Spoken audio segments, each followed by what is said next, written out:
guys, on the video today we're going to talk about a technique. Everyone knows it. It's called the Zwerchhau or Zwerchhau, or whatever you want to pronounce it. I'm not sure. The Zwerchhau is how I pronounce it. First thing, obviously, it's a technique that is seen in lots of different sources. Lots of different people talk about it. There are loads of good videos out there on this technique and ways of using it and so on. So I'd recommend go watch them. Go just Google and find them. They're very good. The reason why I'm talking about it today is everyone knows me or follows my debates online and stuff. You know that I'm definitely more a principles guy than techniques. Techniques come down on the list on priorities to me. Doesn't mean they're not important though. You need your techniques to allow your principles to work. Zwerchhau is a very versatile technique. It can be a difficult one to get used to because it feels a bit strange, but it can be used in so many different ways. So I'm not going to try and cover everything. As I said, there's lots of good videos out there. What I'll try and do is just talk about how I think about it and how I try to use it, just to give some ideas. So basically, what is a Zwerchhau? It's generally described as something coming from a basic like a von Tag or a nice relaxed guard or something from here, and you're doing a crosswise cut, horizontal, in front of you, high, to protect your head, and you normally, the basic version would be to aim towards their head. So it'll be something coming out and along the lines of this. You notice there's a, not doing it in the middle, doing it off to one side, then it comes round into there. So it's out, out. Now it's a good way of practicing just to get used to the feel of the idea of the movement, not how to use it, just the idea of it. Good way, first thing, you find it easier to have your thumb up. You don't need to have your thumb up, it's fine, but quite often it's easier to do. So thumb on the guard, and just to get used to the feel of it, if you notice in my basics video, one of the things I talk about is starting with the pommel in the middle of the hand. You'll find this much easier if you have the pommel there rather than holding the sword like this. Again, there's no one way of doing anything. I'm just giving it an easy way to get things going, okay? Good way to start yourself off is just hold the sword up, nice arm's length. This is a technique that happens with the hands out there. You do not want them coming back here, because that's going to lead you into all sorts of trouble. So hands out there, and you practice 1, 2, 1, 2, 1, 2, 1, 2. You stay still for now, and you can start to move the body and so on, but just get used to this sort of movement, because especially the second half, when your arms are crossed, can feel a bit more comfortable. That'll get you used to doing it. If you're not used to doing it, I imagine most of you are. So how I think about it is Zwerchhau. It has two main ideas. It allows me to move around a guard or a person, but it allows me to move through a guard or a person. And that's simply, imagine somebody either in some form of ready position, or launching an overhow or a zone or something coming in from right here. Okay? So what I can do is I can have my sword back, keeping everything away from them, and when I'm ready to go, either whether they're in a guard position or whether they're actually attacking. Now everyone knows I'm a George Silver fan. This is where we talk about place, okay? When to launch the attack. So I can manoeuvre myself, if they're just waiting for me to go, I can manoeuvre myself so when I'm ready, I can launch. And this would be enough to reach the target, which at the moment is their sword. But that combined then with the time of the foot or feet would move me in. And what that would do is coming out there, I'm launching it, and I'm using a nice big structure. So this arm is pretty much straight. Again, this is the exaggerated version, but this is what I want to do. If someone's in front of me and I'm going to charge through their guard, it's going to and charge through, aiming for their head. Okay, now the footwork can be one, or I can do a launch, I can do a double step, or launching from the back foot, back. Okay. Obviously you can go the other way as well. You start here, or I can do the other foot.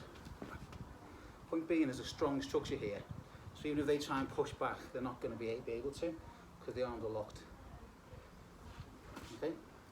And what I mean by locked is not rigid, but they're nice and out there. If they're bent, it's going to be weak, and this could come back on me. But if it's pushed out there, I'm doing two things. I'm giving myself a strong structure, and I'm pushing through their guard, through their defence, or even through their attack. As an attack comes in, I could be meeting that attack, which stops the attack here, and hopefully that hits their head. Okay, Remember, and this, we're just talking about sort of head strikes at the moment, so you can use this lower down, you can change the angle, but we'll just stick with the head, okay? Okay, so what do I think about it moving through and round? Okay, the simplest one, I could try that. I can't move through, so I can move round. Or if we both go for some form of overhow cut and it comes to a bind, bang, I can move round. Okay? Now, using the lift in our ideal, and again, this is an ideal you find in pretty much every martial art I've looked at, I've trained in, I've at least trained with. Strong against weak, weak against strong. We all know that, we all know that one, but this is how to use it, okay? So for example, we come to a bind. If he's pushing strong, one of the ways you can use this is let him move around. Okay, so I'm not trying to push him back, I'm letting him come. And he's going to keep his sword there because he's keeping pressure on. That allows me through. If he's pushing weak, and I've come to the bind, and I think, okay, he's pushing weak because he's either trying to, he's probably going to try something else, bang, straight through. So it could be just simple as, boom, straight through. So that's what, again, if it comes to a bind, the ways you can use this is you can move it round, or you can move it through. But what you probably want to be doing is that if they're attacking in, the basic strong structure is a way to just smash through. Now, I said one way you can move round. Another way is you can start, one of the reasons why I said hold it here. If they stop me there, I can keep going. So you can use the handle and you're carrying on the move. If I need to move my leg to get round, I can do. If they're still structured, I can then, if they push me away, and go down for a thrust. If they're pushing hard, if I've gone in and they're pushing hard away, I can angle in for a thrust there, keeping the protection. That's why it's a very versatile position because there's lots of things you can do from it.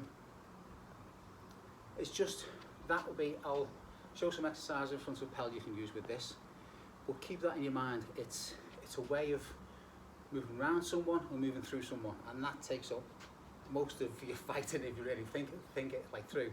I'm either going to plough through someone or I'm going to find a way around them. This is a very useful technique for doing either those things. It's not a magical pill. It'll go wrong a lot.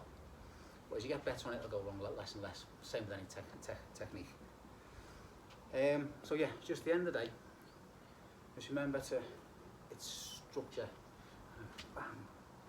Now, last one. Sometimes, as I said, you want to move round, but that doesn't mean I always have to go that way. I might be moving round, but they move off. So again, I can move around like that, or I can move around like that. It always depends what the other person's doing. Just think of the general principle of strong against weak, and then you'll get an idea of where you need to go. I'll do some exercise in front of me here, tires now. See what you think. Okay guys, again just exercise in front of the lapel. Just a quick note to add on to the video. One of the things you can do when it goes wrong, not wrong, but when the other person defends it, depending on where I am, will often dictate what I'm going to try. I said before, what you can do is you can try the Zwerch and then sort of basically double or duplicate the Zwerch round. Now, if they're closer to me, if they sort of stop somewhere here, what it might be easier to do is to push through and pommel strike. So again, that's why it's so versatile. I can move round, and thrust in, I can move round and thrust in. If we end up close, and pommel them. Just a thought that came, okay? Okay, exercise in front of the lapel of some sort, my tyres. Again, you can start with just the basic idea, basic structure, and just start slowly hitting, okay? And then slowly start moving the body if you want, okay? And that's just to get the general feel of it. We're not doing structure or anything yet, okay? So again, next is that idea, but try and put a bit of structure into it. So what we're doing now, instead of just moving around, we're actually pushing the blade through. And again, it's a lot easier if you hold on to the pommel. So again, we're doing one. We're actually hitting through.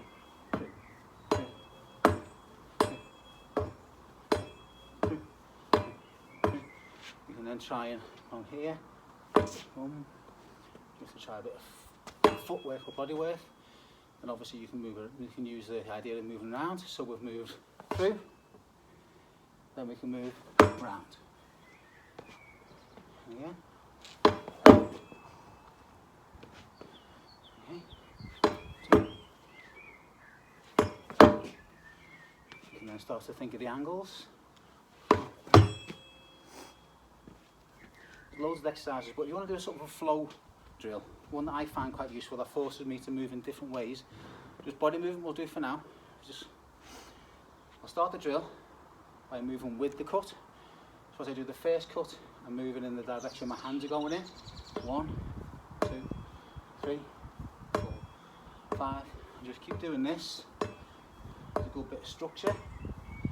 Now at some point, what I do is I stop moving for one beat. 1, 2. Then I bring it round, and then I start moving again. So now, going with the cut.